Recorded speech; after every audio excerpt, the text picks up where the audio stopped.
끝없이 쏟아지는 포터 스팟. 휴대폰 한 대로 감당할 수 있겠니?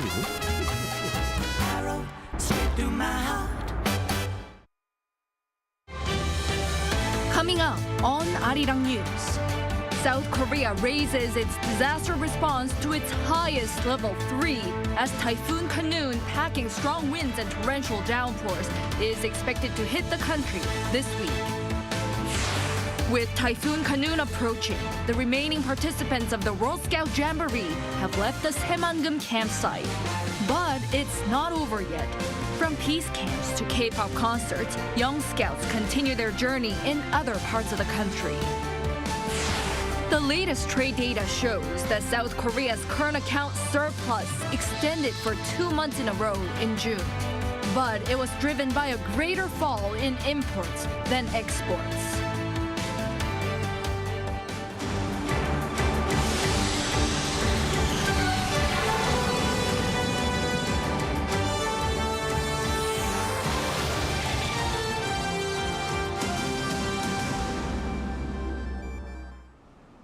Good evening. It's 9 p.m. here in Seoul. Thank you for joining us on Arirang News. We begin with Typhoon Khanun approaching the country. The tropical cyclone, packing strong winds and heavy rain that slammed Japan last week, has shifted its course, and South Korea is expected to be under its influence this week. Government authorities raised the typhoon alert level to the highest, serious. Kim Mo-kyun starts us off. Typhoon Khanun is expected to make landfall on South Korea's southern coast as early as late Wednesday and proceed northward to North Korea, putting the entire peninsula under its influence through Saturday. The Korean Meteorological Administration says Khanun, which was heading north from the waters of Japan's Kagoshima as of Tuesday, is expected to first reach waters off South Korea's southernmost Jeju Island at 9 p.m. Wednesday. Weather experts say once it makes landfall, the typhoon may remain very strong in intensity, with its central pressure forecast at 970 hectopascals and maximum wind speeds of up to 126 kilometers per hour. It also expected to dump downpours of up to 500 milliliters nationwide. Weather agencies worldwide have forecast the typhoon to move towards the west as it ascends, which means there's a high chance of it directly affecting the capital region by late Thursday. President Yoon held an emergency meeting with the heads of related ministries, calling for them to do all they can to prepare for the typhoon, stressing that such efforts must center on preventing casualties. He added that the blind spots seen in previous disastrous situations should never occur again, and preemptive measures should be key to minimizing damage. Government authorities also held a Central Disaster and Safety Countermeasures Headquarters meeting on Tuesday to discuss prevention measures. It raised its 4-tier typhoon alert level to the highest, serious, and initiated a level 3 emergency operation for the Disaster Response Headquarters, which is also the highest. Officials called for all-out measures and regular checks on areas and facilities vulnerable to the rain, such as reservoirs, riversides, and underground parking lots. In the event of a flood, support will also be given to people with disabilities and senior citizens who live alone. The government will keep citizens aware of necessary forecasts regarding the typhoon and provide appropriate instructions through text messages and public broadcasts. As of 3 p.m. Tuesday, a typhoon advisory has been issued in coastal areas surrounding Jeju Island, and the weather agency forecasts that warnings could expand to upper parts of the country by Thursday. Kim Mo-kyun, Arirang News. Young scouts gathered in South Korea's Saemangeum area have now left the campsite as Typhoon Khanun approaches.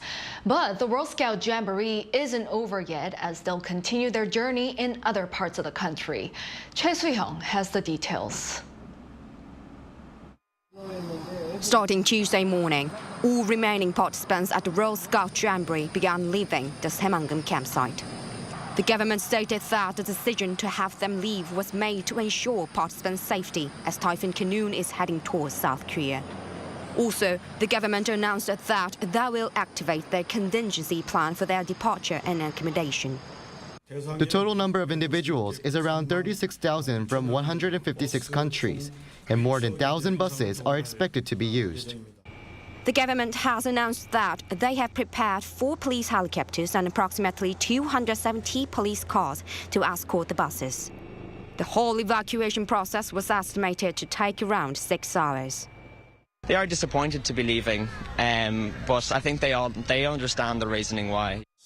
A total of 128 sites, including university dormitories across 8 provinces and cities nationwide, will be used as emergency accommodation, not just to provide lodging, but also to experience Korean culture. This includes 17 in Seoul, 64 in Gyeonggi-do province, and 18 in Chungcheongnam-do province. The government has stated that it will do all it can to ensure the safety of the Scout members during the time they have left in the country and make sure they get the most out of the experience. Moreover, the postponed K-pop concert will be held at Seoul World Cup Stadium at 7 p.m. on Friday, right after the closing ceremony. The stadium can accommodate around 66,000 people, and the Culture Ministry says the lineup will soon be confirmed.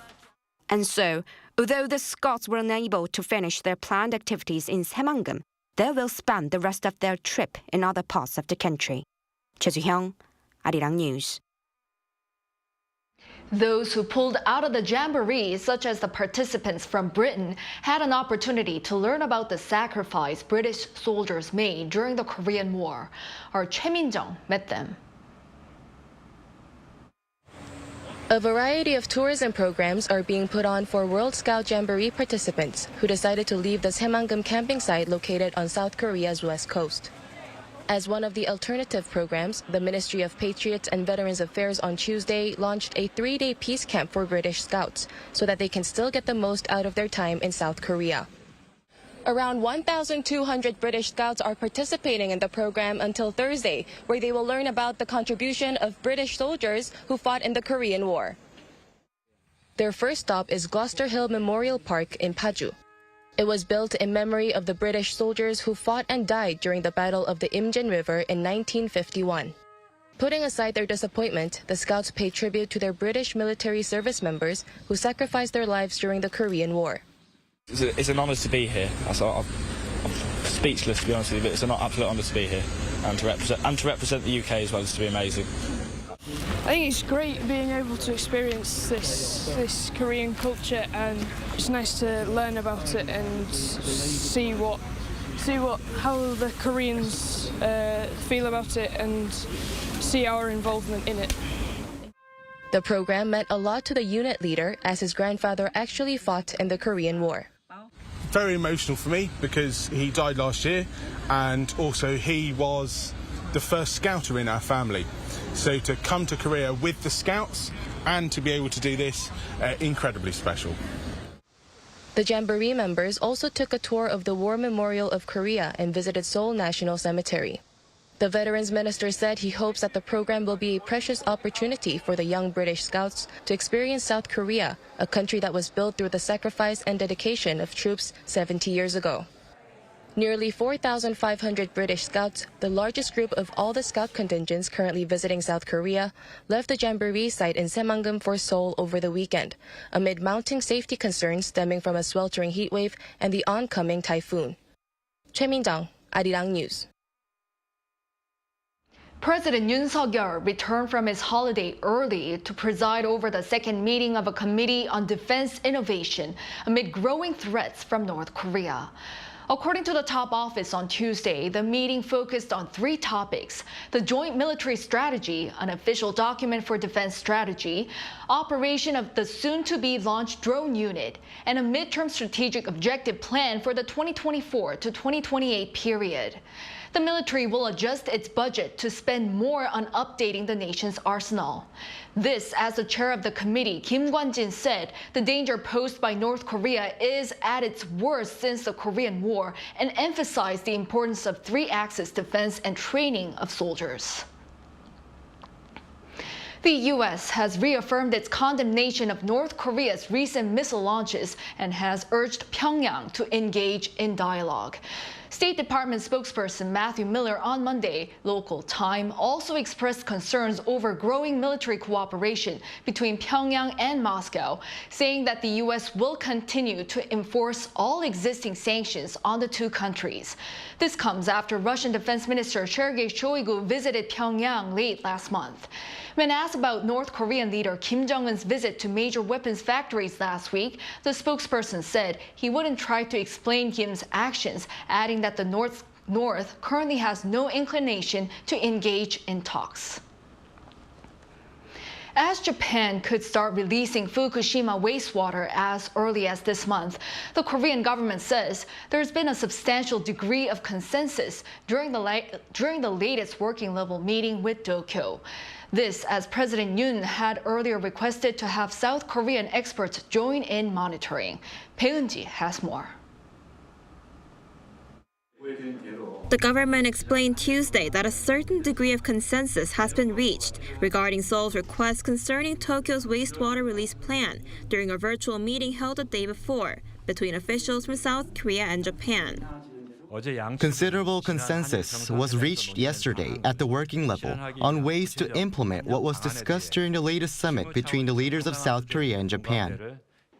He also said that another round of working-level talks will be held before finalizing ways to cooperate on the matter, and said this meeting will be scheduled through diplomatic channels. The two sides held their first round of such talks in Tokyo in late July, after President Yoon made 3 requests to Prime Minister Fumio Kishida during their summit on July 12. First, to include South Korean experts in monitoring the Fukushima wastewater release.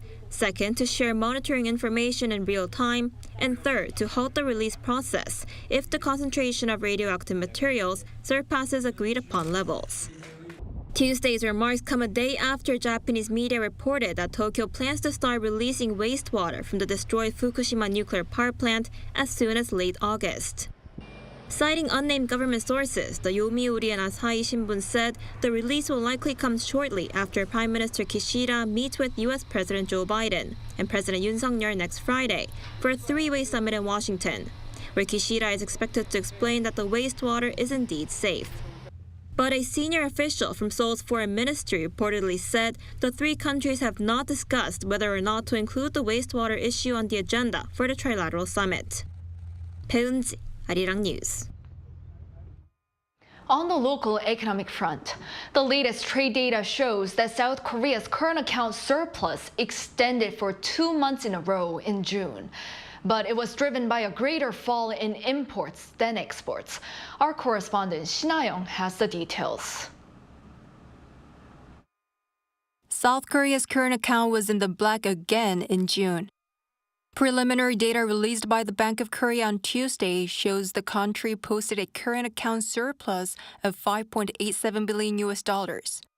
This is the second straight month that a surplus was recorded, and it was even greater than in the month before. The surplus growth comes on the back of wider gains in trade and investment.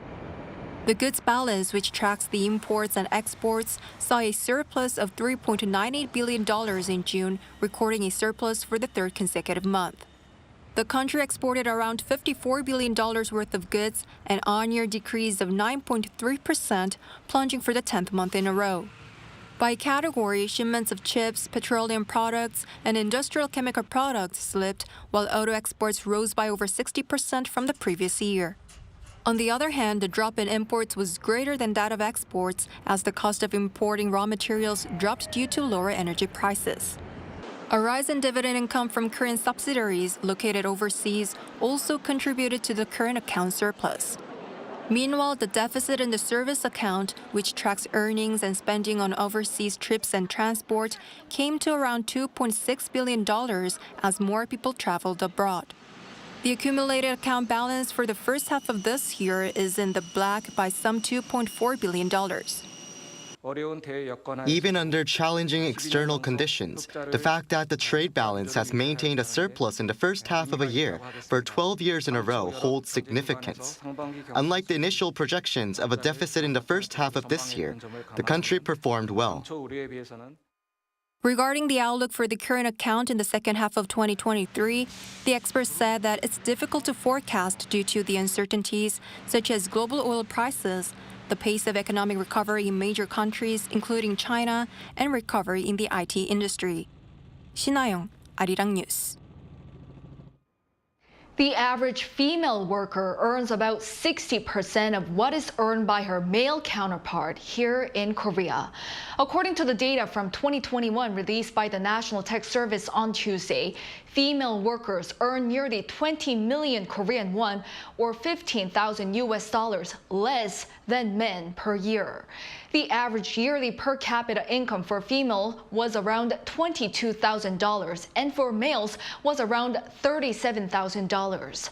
Although the wage ratio of females to males improved by about 2 percentage points compared to 5 years ago, data released by the OECD in December 2021 showed South Korea's gender wage gap is the highest among OECD members. In a bid to boost South Korea's low birth rate, the Labor Ministry just last week unveiled its proposal to employ 100 nannies or home helps from overseas, possibly as early as this year, as part of a pilot scheme. Our political correspondent Lee Si-hoo tells us more. South Korea's Ministry of Employment and Labor in late July proposed a plan that will allow the employment of foreign nationals for childcare and housework. Currently, non-Korean nationals can only work in these areas if they already possess a long-term visa. But the Labor Ministry is looking into issuing non-professional employment visas to workers from abroad. All this in the hope that the more cost-efficient option can help the country overcome its low birth rate. But parents say that saving money on childcare isn't the main issue. The parents aren't just looking at the numbers. What's important is whether we can fully trust the quality of care. I think it would be better to foster an environment where the workers can provide high-quality services like professionals, rather than minimum wage workers. In childcare, interaction, emotion and culture play a big role. But South Korea does not have that cultural diversity at this moment in time, so I think it'd be a bit difficult to implement. To alleviate these concerns, the government says there will be strict hiring requirements, including sufficient experience and knowledge in the field, age, linguistic capabilities, and clean criminal records. A researcher who studies the effects of employing foreign workers offered possible improvements to the plan. We could consider implementing a training system for those who have already spent a long time in South Korea, such as international students or foreign workers who are familiar with Korean culture and ways of life to work in these fields to help with any cultural clashes. Dr. Lee also suggested that vouchers from the government could further assist parents in need. The South Korean Union of Domestic Care Workers says that a more thorough study on the supply and demand of services should be conducted before any further progress is made. But what those in the field, the parents, and the experts all agree on is the need to create an environment where the parents themselves can take care of their children. The priority should be fostering company and family culture that allows parents to take care of children through lessened work hours, parental leave, and without gender discrimination. Lee Si-hoo, Arirang News. News of random knife assaults targeting the public at large here has reignited interest in the country's medical care for those suffering from psychological disorders. And the latest data available shares some disturbing findings. Yoon reports. The recent spate of stabbings in South Korea has drawn criticism over the lack of care and services available for people with severe mental illnesses. However, the government has mental health welfare centers at 260 locations nationwide tasked with dealing with serious mental illness in communities. According to a Ministry of Health and Welfare report on Tuesday, as of 2021, only 1 out of 8 people that have visited a mental care clinic for schizophrenia use these government-provided mental care facilities. The same report showed only 0.05% of patients with bipolar disease were registered at these centers, dropping to 0.01% of patients with depression. The government has also been operating welfare facilities for basic mental health at 244 locations across the country. These centers provide personalized care like home visits, phone consultations, and mental therapy for patients with mental disorders that have been released from hospitals or have quit outpatient treatment. Contrary to growing opinion regarding the lack of available services, the issue is inadequate publicity for the existence of these facilities. Patients with serious mental illness are advised to take advantage of these services when being discharged from hospitals, but many don't think they need additional care, and hospitals cannot legally register patients at local community welfare centers without the patient's consent. In order to prevent further incidents like the recent stabbing attacks, awareness of mental illnesses and the presence of these mental health care facilities is crucial. 이은진, Arirang News. Russian missiles reportedly struck the center of Ukraine's Pokrovsk on Monday night, killing at least 8 people and injuring dozens. Chung Eun-ju has the latest about the war in Ukraine. Russian missiles struck the city of Pokrovsk in Ukraine's Donetsk region twice on Monday night, killing at least 8 people, including 5 civilians. Regional Governor Pavlo Kyrylenko and other Ukrainian officials said in a statement that 67 others were injured, including 29 police officers, 7 rescue workers, and 2 children as of 7 a.m. on Tuesday. According to the governor, the strikes, which targeted the Ukrainian portion of a region partially occupied by Russia, occurred within 40 minutes of each other. The attack damaged 9 and 5-story buildings, residential houses, a hotel where foreign journalists used to stay, dining establishments, shops, and administrative buildings. Regarding the missile strikes, Ukrainian President Volodymyr Zelensky said in his nightly address that he will hold Russia accountable for the attack. His remarks accompanied footage of a damaged 5-story residential building with one floor partially destroyed. Separately, the head of the Ukrainian presidential office said Monday that Russian strikes hit private homes and killed at least 2 civilians in the Kharkiv region. A military official added that Russian shelling struck a 9-story residential building in the southern city of Kherson, killing 1 person and wounding at least 3 others. The deadly attacks came just a day after officials from around 40 countries gathered in Saudi Arabia to find a peaceful resolution to the war in Ukraine. Meanwhile, the Ukrainian Security Service announced Monday it had detained an alleged Russian informant in connection with a plot to assassinate President Zelensky. Chung Eun-ju, Arirang News. BTS member V's first solo album, Layover, will be released next month on the 8th. Announced by his agency Big Hit Music on Tuesday, the album titled Layover will consist of 6 tracks, including 1 bonus track. The album's lead-off song is Slow Dancing, a 70s romantic soul-style track with a laid-back and free-spirit feel. 5 music videos will also be released, while the bonus track is an instrumental version of Slow Dancing played on piano. V is the last member of BTS to release a solo album, which he's working on with Adore CEO Min Hee-jin, the producer of girl group New Jeans.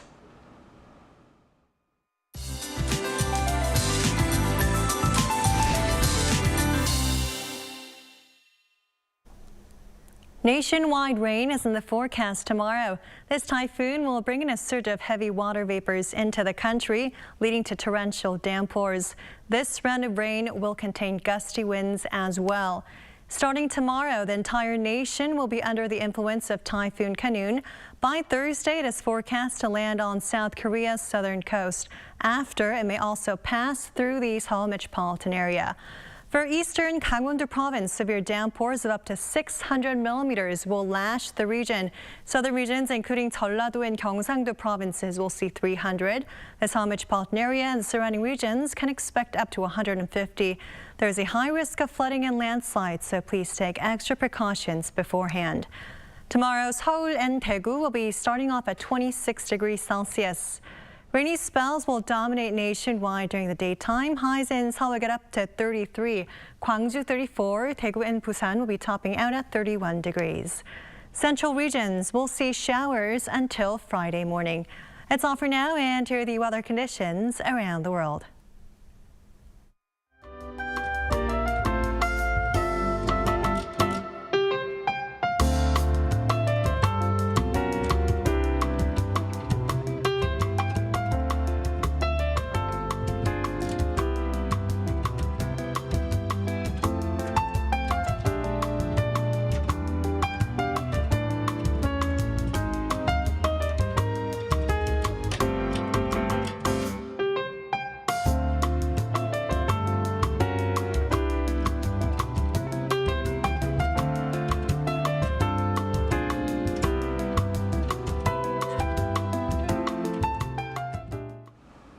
That is all for tonight's newscast. Thank you for watching. We'll be back tomorrow with the most up-to-date news. Good night.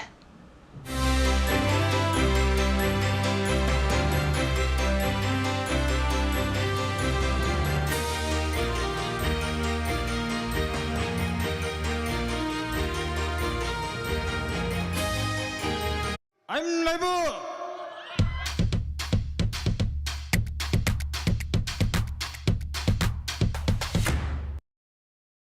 저를 도와주시는 분들이 저희와 함께 해주시는 세션분들 아무리 봐도 이거 먹지 펜션 같은데 아니라고 아무도 안 하는 거고